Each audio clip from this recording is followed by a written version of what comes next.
And great shot! Except that was one of ours. Well, no, look, the enemy flight's going to be at 10 o'clock. Duck, everybody!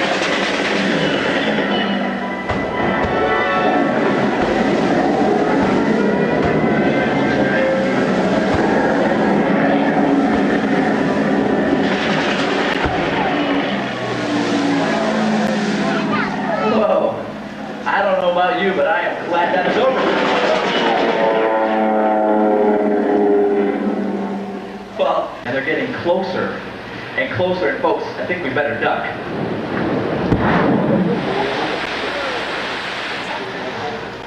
Okay.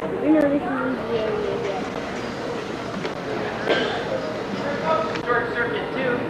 But if you look up above us in the center of the room, you might notice that that is also Maximilian. He's a little bit more sinister, and he's from the black hole. Just up above us on the walls up here in the corner, you might notice a few of the Roger Rabbits using the Roger Rabbit films as well.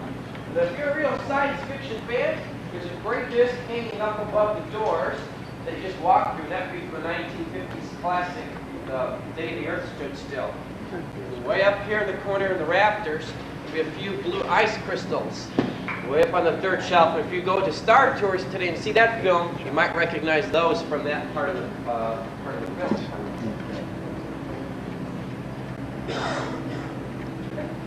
Yeah. Right over here in the corner, on these the left side of the room, and also towards in the back, there are a few of the pods used in Cocoon and Cocoon 2: The Return. If we're over at Epcot Center later on, you might recognize this guy. Maybe not, though. It is Figment with his pink skin on. He turns into that little dragon friend of Dreamfinder. Okay.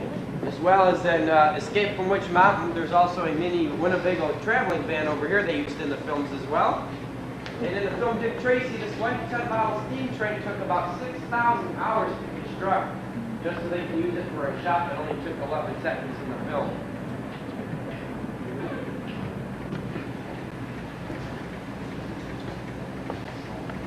I should show you a few things that we have in the workshop. And on the other side of it, you're going to go into the doors on the right.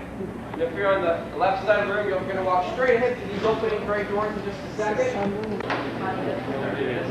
And use all that available space. That's important for all those guests coming in behind